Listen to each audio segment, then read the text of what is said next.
L'État joue un grand rôle dans la garantie du bien-être de sa population et l'augmentation de son niveau de vie. Il est même de conception générale que la population se remette à l'État pour la satisfaction de ses besoins.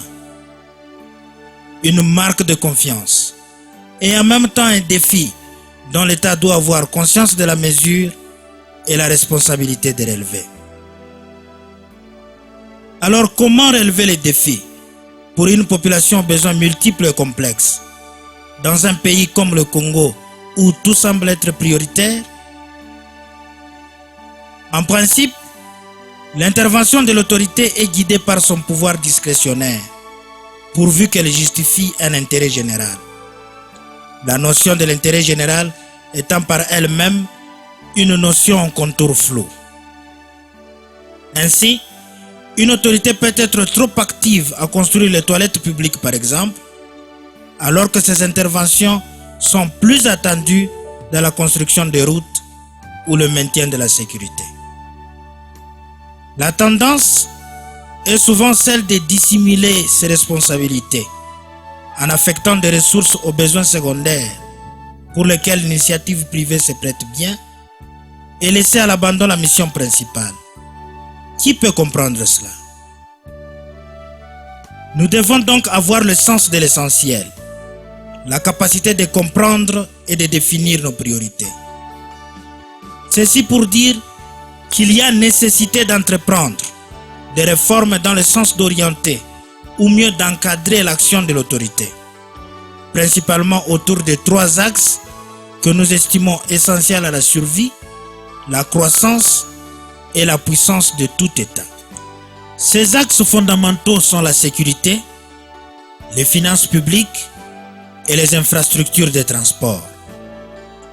L'avenir du Congo dépend largement des efforts et ressources que nous affectons à la réalisation de ces fondamentaux, c'est-à-dire le maintien de la sécurité, l'assainissement dans le secteur des finances et l'amélioration des infrastructures de transport.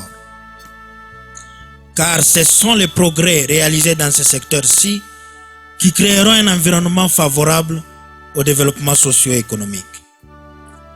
Le maintien de la sécurité est la mission principale de l'État.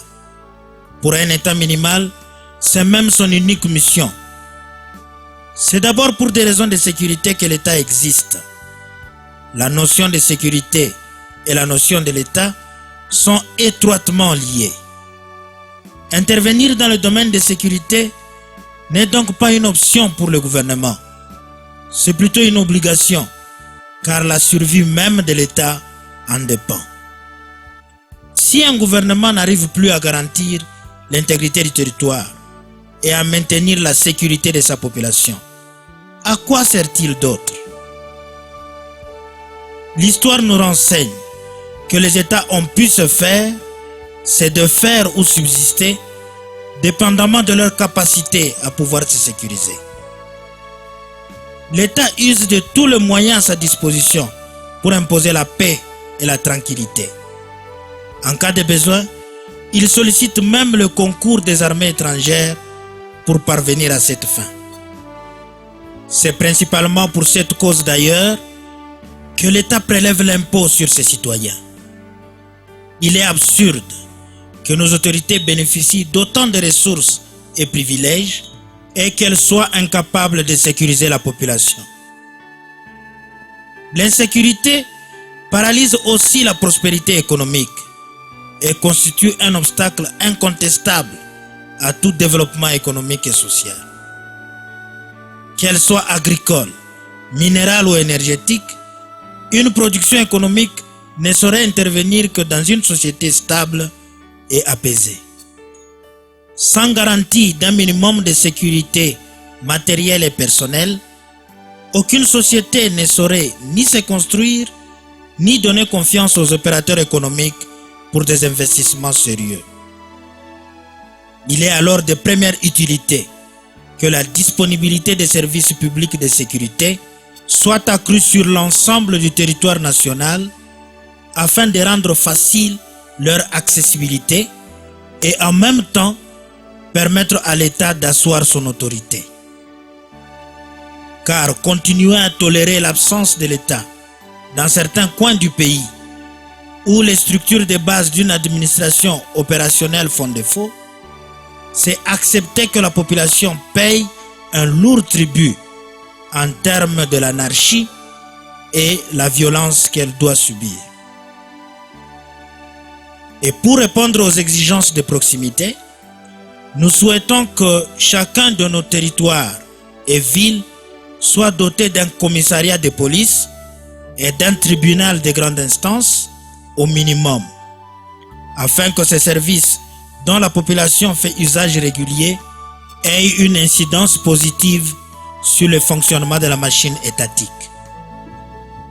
Seule la présence de ces services étatiques constitue déjà un moyen de dissuasion capable de décourager l'anarchie et la violence au sein de la population. Aussi, nos services ne sont pas destinés qu'à répondre. Ils doivent être capables d'anticiper, de prévenir des risques. Les rendre disponibles, c'est plus s'inscrire dans cette logique de prévention. Mieux vaut prévenir que guérir, dit-on. Si la sécurité a le mérite d'assurer notre survie en tant qu'État, c'est plutôt au travers de nos échanges que nous arriverons à nous développer. C'est dans la chaleur de nos échanges qu'on trouve les opportunités de marché et qu'on parvient à construire notre unité. La circulation est avant tout une question de maîtrise du territoire, la capacité de l'avoir en notre possession et le moyen de le dominer. Qui n'a jamais entendu parler de la vastitude du territoire congolais ou de l'immensité de ses ressources, du sol comme du sous-sol? Ces potentialités, d'où qu'elles se trouvent, ne peuvent nous profiter ou être transformées en véritable richesse que lorsque nous en avons accès au contact direct. C'est de cette manière qu'on peut s'en approprier réellement. Stanley, en son temps, avait déjà lancé « Sans chemin de fer, le Congo ne vaut pas un penny ». Un dicton qui démontre que, malgré ses énormes potentialités, sans infrastructure de transport, le Congo ne vaut rien. Cette évidence est d'autant certaine qu'aucun pays au monde n'a pu se développer sans avoir misé sur ses infrastructures de transport d'abord. D'où le célèbre adage qui dit « La route du développement passe par le développement de la route ».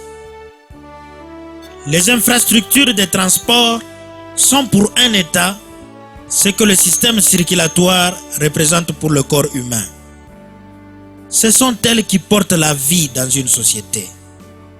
Car au-delà d'assurer le désenclavement de contrées et de faciliter les échanges en permettant la mobilité des personnes et de leurs biens, ces réseaux de transport sont de véritables traits d'union entre la production et la consommation. Elles sont à la fois moteurs de croissance économique, expression de continuité du territoire et facteurs d'unité nationale. Leur imperfection est de loin la cause principale qui entrave le développement de notre pays. Nous pensons gagner le pari de la construction de routes en commençant par privilégier ce qu'on pourrait qualifier des réseaux routiers de base, réseaux autour desquels les autres routes viendront se greffer. Imaginez à trois, ces réseaux concernent principalement le grand réseau central qui s'étend sur les 4 provinces au centre du pays, le Maniema, le Chopo, le Chuapa et le Sankuru. Puis, le réseau complémentaire de Olomami et de Kwilu. Le grand réseau central est traversé par le route nationale numéro 2, numéro 3, numéro 4, numéro 7, numéro 8, numéro 31 et numéro 42. Parfaire ces réseaux en construisant toutes les routes nationales qui les renferment et certaines routes provinciales primaires présentera l'avantage déjà de relier l'Est à l'Ouest, le Nord au Sud et facilitera la circulation et les échanges de populations dans une grande partie du pays, impliquant directement 17 provinces, soit les 4 provinces constituant le réseau même et 13 autres provinces qui sont au contact immédiat de celui-ci. Il s'agit de Nord Kivu, Sud Kivu, Ituri, Haut-Uele, Bas-Uele, Mongala, Équateur, Mai-Ndombe, Kasai, Kasai central, Kasai oriental, Lomami et Tanganyika. Le réseau de Kwilu, couvrant les routes nationales numéro 1, numéro 9, numéro 17 et numéro 20, et celui de Olomami, couvrant les routes nationales numéro 1 et numéro 33, devront permettre respectivement de relier les provinces excentrées de l'ex-Katanga et l'ex-province de Léopoldville au reste du pays. L'idée centrale est de créer des réseaux au centre du pays qui favoriseront à leur tour la connectivité de toutes les provinces en périphérie. Ainsi, après avoir réalisé ces réseaux de base et assuré la connexion entre eux, les routes en périphérie, qui sont internationales pour la plupart, seront construites pour relier ces 10 réseaux de base à nos frontières, nos aéroports internationaux et nos ports, qui sont les portes d'entrée et de sortie du pays. Alors, les efforts doivent être fournis dans cette direction par l'État congolais et tous les partenaires qui voudront nous aider dans la réussite de ce pari. Car continuer à investir dans la construction isolée des routes en périphérie ne permettra jamais de réaliser le rêve de relier le Congo entier par la route. Les chemins de fer, par contre, conçus pour compléter le système hydrographique du Congo, permettent de relier le fleuve Congo à nos frontières par 3 lignes principales. La ligne du Katanga Kasai-Banguela relie le fleuve Congo par son affluent Kasai aux frontières de la Zambie et de l'Angola. Puis la ligne Kindu-Kabalo-Kalemi qui relie le fleuve au lac Tanganyika. Et enfin, le chemin de fer de Zouélé au nord pour relier le fleuve au lac Mobutu.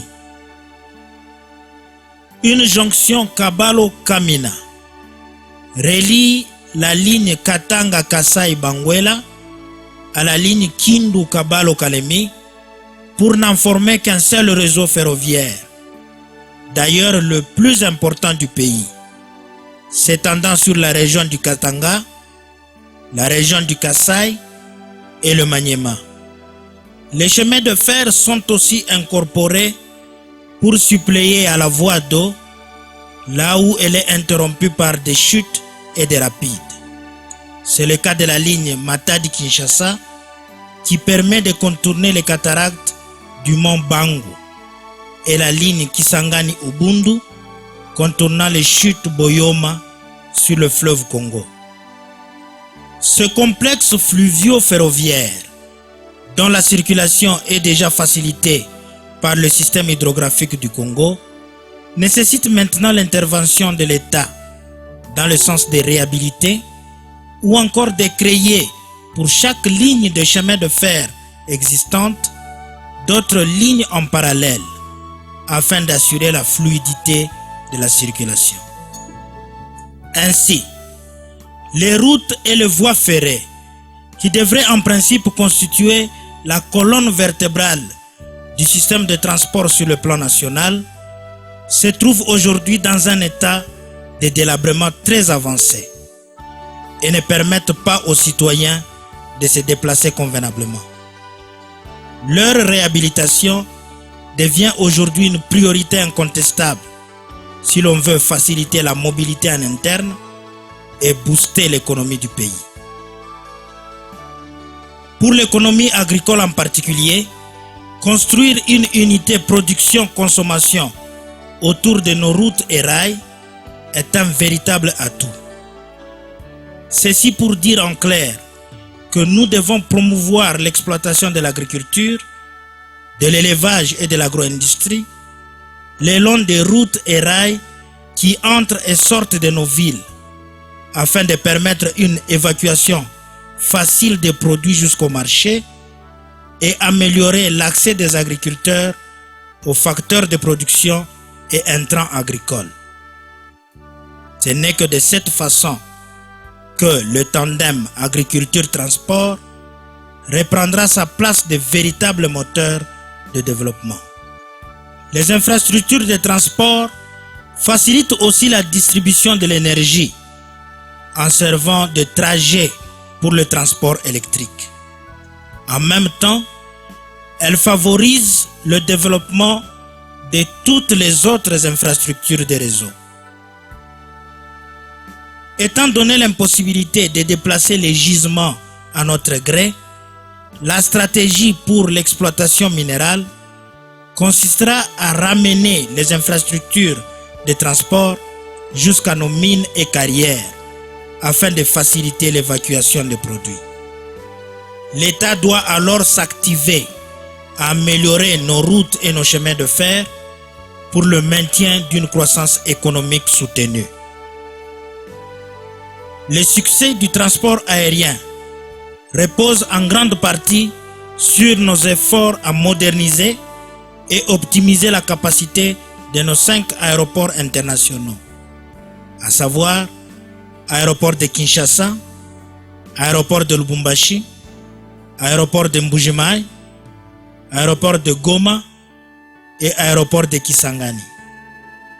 Cette avancée permettra d'attirer les investissements étrangers dans l'aviation et aussi d'améliorer notre compétitivité sur le marché international.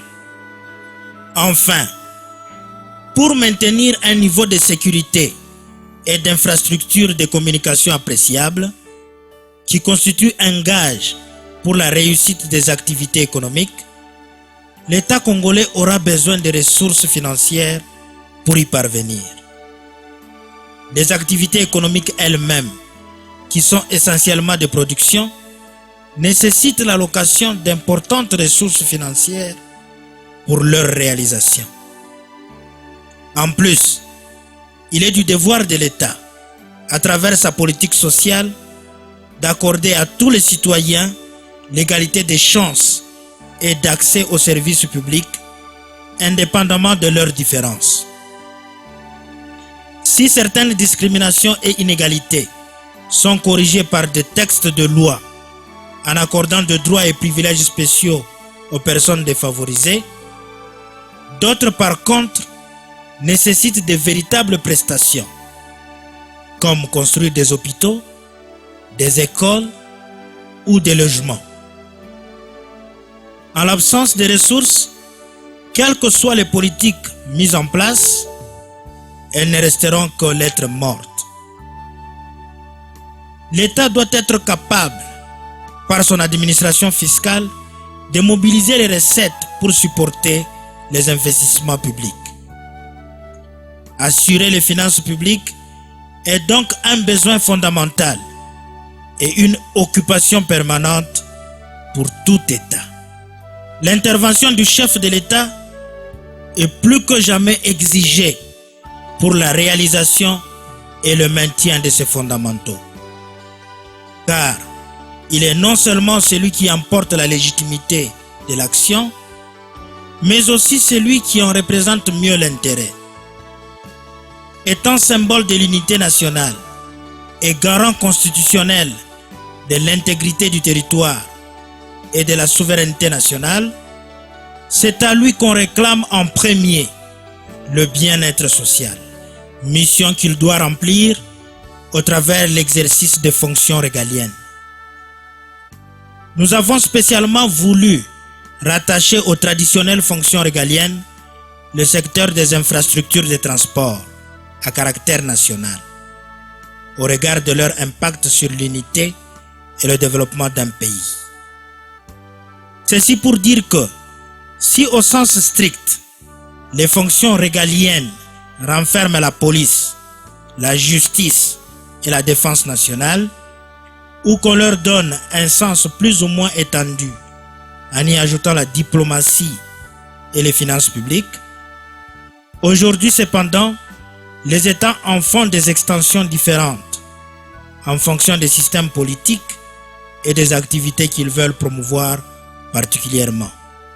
Notre souhait est de redonner aux fonctions régaliennes leur première acception, celle faisant du président de la République les titulaires incontestés de ses fonctions, tout en limitant aussi ses interventions aux fonctions régaliennes uniquement. Sa collaboration avec le gouvernement ne devra s'inscrire que dans le cadre de préserver son irresponsabilité devant le Parlement. Il est aussi évident que toutes les fonctions de l'État ne doivent pas être abandonnées à l'initiative d'une seule personne, qui trop embrasse mal étreint, dit-on. L'État arrive à jouer correctement son rôle que lorsque ses fonctions dans leur diversité se trouvent réparties entre plusieurs acteurs. Ainsi, les activités économiques et sociales, autres composantes des fonctions de l'État, nous les souhaitons à charge du gouvernement central et des gouvernements provinciaux. Le rôle du chef de l'État dans ce domaine ne peut être que passif ou en termes d'appui. Une telle répartition des compétences entre le chef de l'État, le gouvernement central et les collectivités décentralisées présente l'avantage de bien canaliser la vision et favorise également la pleine participation de chacun de ces acteurs à l'efficacité globale.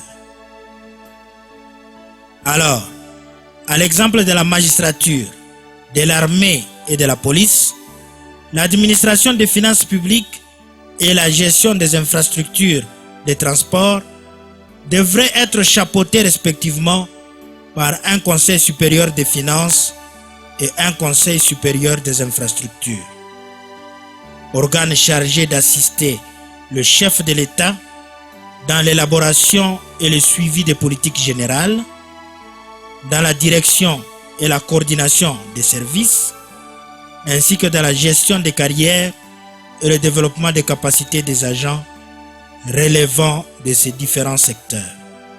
Retenons en définitive que améliorer les secteurs de sécurité, des finances et des infrastructures de transport est un impératif pour consolider la société, restaurer l'autorité de l'État et promouvoir une croissance économique durable. C'est essentiellement grâce aux progrès réalisés dans ces secteurs fondamentaux qu'on arrive à mieux répondre aux besoins actuels de la population et à entrer dans la dynamique du développement futur du pays. Si aucun effort n'est fourni dans ce sens actuellement, le développement du Congo doit alors être mis en doute. Pour espérer que les choses changent, nous devons être exigeants vis-à-vis de nous-mêmes. Notre avenir en tant qu'État se trouve entre nos mains. Merci.